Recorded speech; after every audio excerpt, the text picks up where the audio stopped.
Hey everybody, good morning, Robb.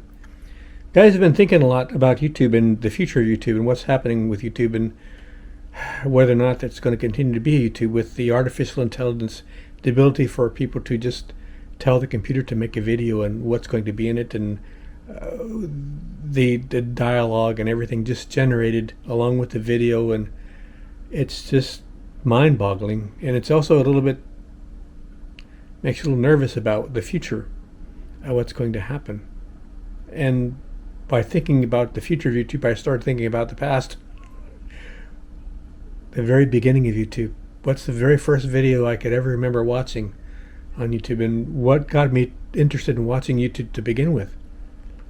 Can you remember the first video you ever watched on YouTube that said to yourself, that made you think that this is something you want to continue to watch? I can. It's 2007. I think it's March, and I'm at home, and I watched the video, and there was a man he wasn't young, he was maybe in his 30s,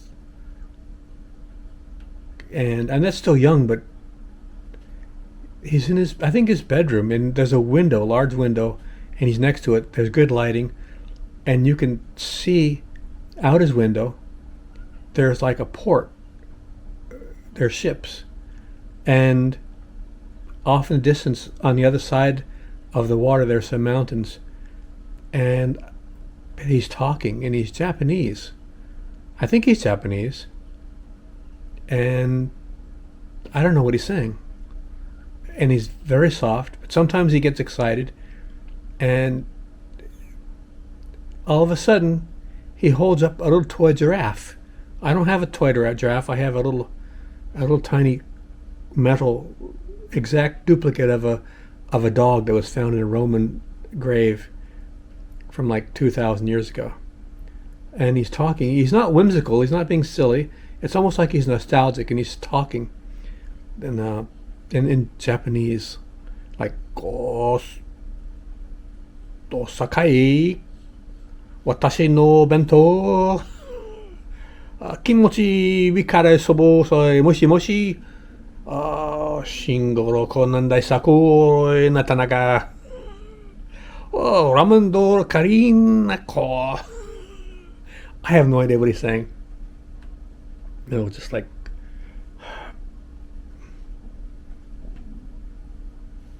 he's talking in Japanese, and off in the distance to other ports and the ships.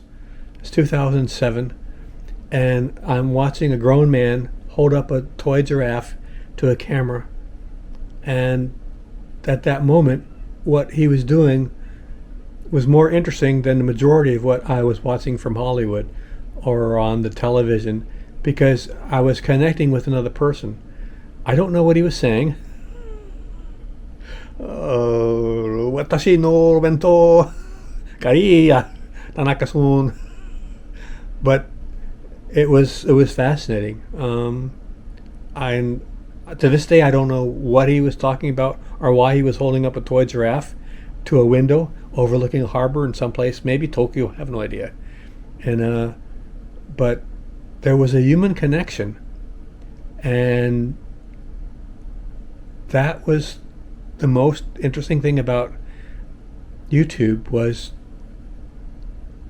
having these people who weren't professionals. They weren't getting paid. They were just putting themselves on video and broadcasting it to the world, and other people were doing the same thing. And I'm worried nowadays that with artificial intelligence, you're going to be able to say, make a video of a tall, thin Japanese man in his late 30s, and he's standing in front of a window overlooking a port, and he's holding up a giraffe, and he's talking in a nostalgic,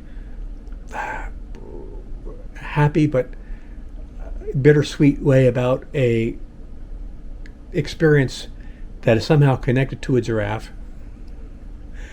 Bingo bango, there you go, you got yourself your video. And then if it gets any hits, you can tell the computer to make 10 more videos like that and upload them, and while you're eating your sandwich.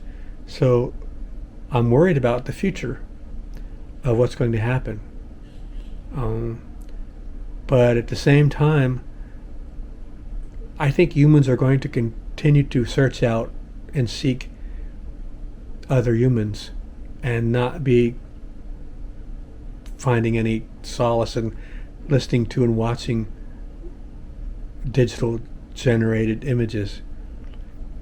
If you take 100 photographs of nature, of mountainsides and forests and streams and rivers and oceans, and all of these are landscapes of nature.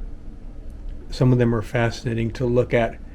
But if you take one of those photographs and off in the corner on a cliff on a mountainside, you put a tiny little person, when you look at that photograph, that's the first thing you're going to see.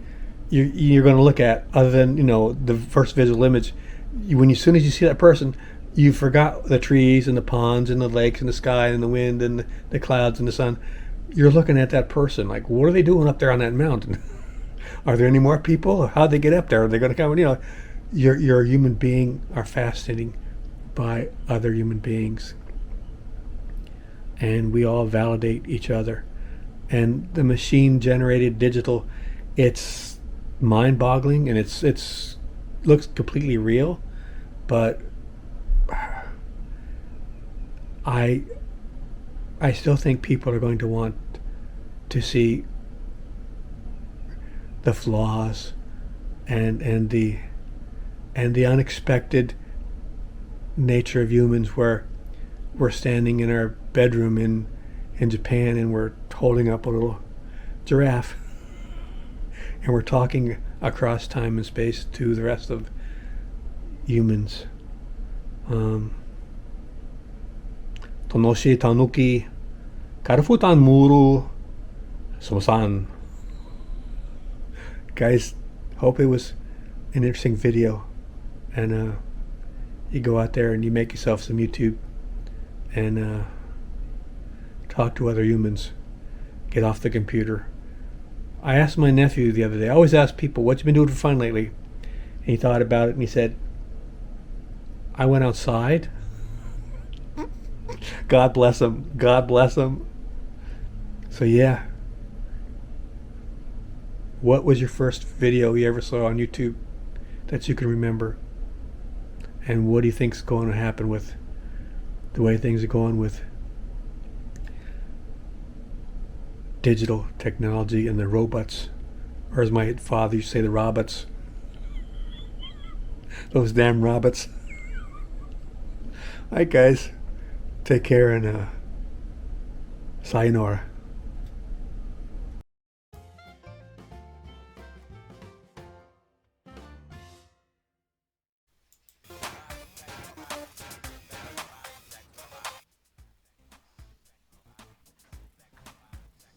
Still fucking out there.